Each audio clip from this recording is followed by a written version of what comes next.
नमस्कार विद्यार्थी मित्रों। रेडियम की आत्मकथा में हमने भाग 1 में देखा कि रेडियम है वो उसका जन्म किस तरह से हुआ, कितने वर्ष उसे एक खंड में से दूसरे ब्रह्मांड में आने पर वक्त लगा। इन सारी बाबतों का वो विवरण करता है और इस वीडियो में भी हम देखते हैं कि आगे भी कुछ कहता है। वो कहना चाहता है कि मैं इस हिरण्यगर्भ के पेट में कई करोड़ कई पद्म वर्षों से विद्यमान था, किंतु कुछ दिन पहले तक कोई मेरा पता न पा सका था। धरती का ऊपरी भाग आधी पानी से कट कट कर समुद्र में डूबता गया और मैं प्रबल शक्तियों द्वारा हजारों वर्षों में ऊपर की ओर निकलता गया। बहुत सी खनिज धातुओं के साथ मेरी बड़ी गाढ़ी मित्रता हो गई थी। मैं बराबर उनके साथ रहता था और उनके सुख दुख में बराबर सहानुभूति रखता था। अंत में वैज्ञानिकों ने मुझे मेरे चिर संगिनियों से अलग कर मनुष्यों के सामने उपस्थित किया। देखिए, चिर संगिनी यानी कि लंबे समय तक साथ रहने वाली, यानी कि जो हमारे साथ अधिक समय रहा करता है उसे चिर संगियों ऐसा कहते हैं।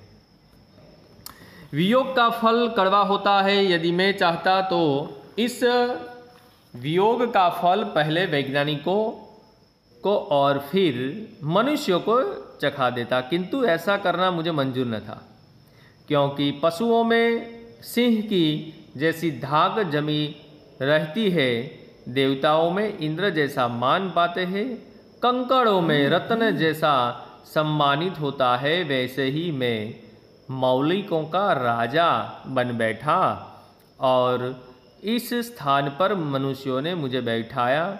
उन पर मेरे प्रसन्न रहने का यही कारण है। देखिए विद्यार्थी मित्रों, यहाँ पर रेडियम यह कहना चाहता है कि मैं भी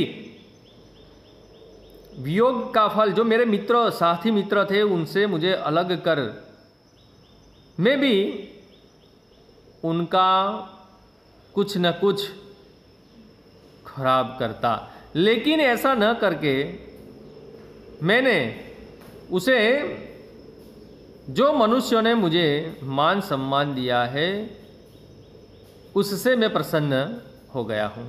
अब देखिए विद्यार्थी मित्रों, आगे भी कहता है रेडियम कि मेरी उत्पत्ति पिच ब्लेंडी नामक एक खनिज पदार्थ से हुई है। यूरेनियम मेरे पितामह और आयोनियम मेरे पिता है। अर्थात यदि तुम यूरेनियम को कुछ देर यों ही रख दो तो उससे आप ही आप आयोनियम और आयोनियम से मैं बन जाऊंगा। अच्छा, तुमने कभी पारस पत्थर का भी नाम सुना है? यह वह पत्थर है जिसके स्पर्श से लोहा भी सोना बन जाता है।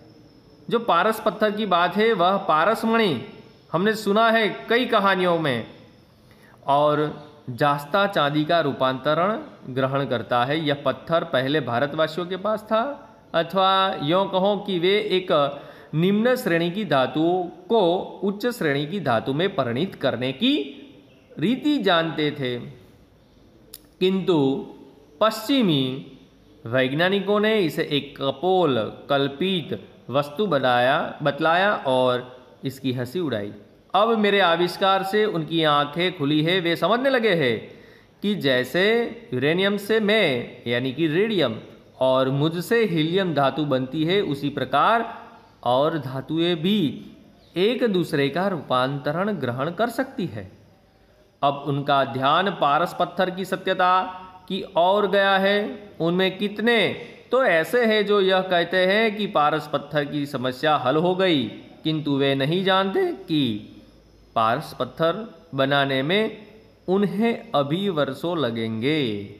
यानी कि दो धातु की श्रेणी मिश्रित होने पर नई धातु बनती है, यह वैज्ञानिकों तो मालूम पड़ा, लेकिन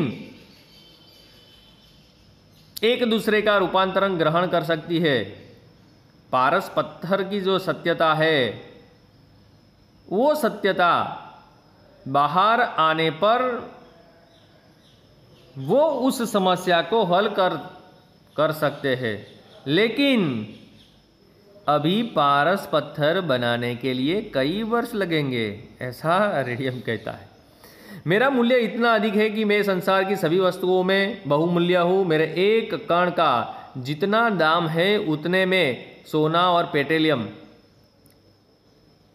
प्लेटिनियम ढेर के ढेर मिल सकते हैं। यानी कि मेरी जो मूल्य है, कीमत है, दाम है, वो सोना और प्लेटिनियम से भी अधिक है। मेरी बहुमूल्यता का अनुमान तुम इतने से ही कर सकते हो कि आल्पिन के सिरे के बराबर मेरे एक छोटे से टुकड़े का दाम 75,000 रुपये होता है। लंदन के मिडल सेक्स हॉस्पिटल में मेरे 2 कण हैं। ये इतने छोटे हैं कि बिना खुर्दबीन के देखे नहीं जा सकते, पर इतने ही छोटे कणों की कीमत 30,000 रुपये है। वे कांच की नली में भली भांति सुरक्षित रखे रहते हैं। तो यहाँ रेडियम कहता है कि मुझे मेरा एक कण है, तो एक कण की कितनी कीमत है, कितना दाम है, वो हम जानते हैं, पता लगा। मुझे 3 प्रकार की किरणें बराबर निकला करती है। उन्हें तुम खाली आंख नहीं देख सकते। मैं अपनी किरणों के साथ परमाणुओं को भी विकीर्ण करता रहता हूँ। यदि मेरे किसी मिश्रण को पानी में कुछ देर रख दो तो तुम देखोगे कि मैं अपना रंग गिरगिट सा बदलता हूँ। यानी कि जो गिरगिट होता है वो रंग बदलता है, उसी प्रकार पहले तो मैं पीले रंग का रहूँगा, किंतु धीरे धीरे रंग बदलते बदलते अंत में गुलाबी रंग का हो जाऊँगा। मुझे पानी में मिलाकर रख दो, मैं बड़ा गुल खिला दूँगा। पानी से जितना चाहो उतना उज्जन और ओसजन जमा कर लो। एक बात और याद रखो कि मेरे पास का तापक्रम आसपास के स्थानों के तापक्रम से अधिक रहता है। यानी कि तापमान में बड़ा ही उग्र हूँ। अब मेरी कुछ उपयोगिताओं को सुन लो। नासुर के रोगी की चिकित्सा मेरे द्वारा की जाती है। हजारों रोगियों की जान मेरी बदौलत बच गई है। मैं काम में आता हूँ, मैं दवाई के रूप में भी मदद कर सकता हूँ। मैं हजारों लाखों वर्षों तक अपना प्रकाश नहीं खोता। मैं एक धातु की छड़ के सिरे पर बैठकर प्रतिदिन किसी रोगी के गांव को कुछ देर तक देखता हूँ। गांव के निकट आ जाते ही मेरी प्रकाश किरण घाव पर पड़कर उसके विष को दूर कर देती है। मेरा यह विकिरण एक अद्भुत दृश्य है। एक विशेष प्रकार के पर्दे पर डॉक्टर लोग उसे दिखाते हैं। मेरी किरण तथा परमाणु जिस समय पर्दे पर पड़ते हैं उस समय ऐसा मालूम होता है कि अंधेरी रात में करोड़ों तारे आसमान में चमक रहे हैं। इस किरण तथा परमाणु वितरण से मैं कम अवश्य हो जाता हूँ, किंतु इसकी मात्रा इतनी थोड़ी होती है कि मेरे किसी कण से वर्षों काम लेने पर भी वजन कम नहीं होता। एक बात मैंने अब तक छिपा रखी है। मैं देख रहा हूँ कि तुम मुझे हाथ से छूते हो या नहीं। खूब बचे। यदि एक बार भी तुमने मुझे अपने हाथ से स्पर्श करते तो मैं उसका मजा तत्काल चखा देता। मुझे छूने से तुम्हारे हाथ में घाव हो जाएंगे, बड़े बड़े फोड़े उठाएंगे जो शीघ्र आराम न हो सकेंगे। इतना कष्ट बहुत असह्य होता है। देखिए, हम इस बात से यह तय कर सकते हैं कि रेडियम को सीधे सीधे हम स्पर्श नहीं करते। जो कर दिया तो हमारे हाथ में फोड़े फूंसे वो उभर आएंगे। इतने से तुम यह न समझ लेना कि मेरी उपयोगिता का अंत हो गया। भविष्य में मैं बड़ी बड़ी करामतें कर दिखाऊंगा। मेरी विलक्षण चालों को सुन। तुम्हें दांतों तले उंगली दबानी पड़ेगी। दांतों तले उंगली दबाना मुहावरा आया। देखिए, आश्चर्यचकित में पड़ना। जैसे जैसे मेरे विषय में तुम्हारी जानकारी बढ़ती जाएगी वैसे वैसे तुम मेरी कद्र करना सीखोगे। दिन दिन विज्ञान वेत्ताओं की दृष्टि मुझ पर अधिक रहेगी। मैं उनकी खोज का कारण अभी बहुत दिनों तक बना रहूँगा। मेरा ही नाम धारण कर एक कृत्रिम वस्तु चल निकली है जो घड़ियों में लगा देने से अंधेरे में स्वयं चमकने लगती है। देखो तो सही, मैं सारे ब्रह्मांड का चक्कर लगाकर तुम्हारी कलाई की घड़ी में मौजूद हूँ। इतनी यात्रा करने पर भी तुम भूलकर यह न समझ लेना कि यहाँ आकर मेरी यात्रा पूरी हो गई। मैं अभी और यात्रा करूँगा और करता जाऊँगा। बस एक बात और, मैं भारतवासियों पर प्रसन्न नहीं हूँ क्योंकि वे मेरी कद्र करना नहीं जानते। देखो भारत में कितनी खाने हैं जहाँ मैं विद्यमान हूँ, किंतु उनमें इतनी शक्ति नहीं, इतना अधिकार नहीं कि वे मुझे खोदकर निकाले और मेरी उपयोगिता को समझे।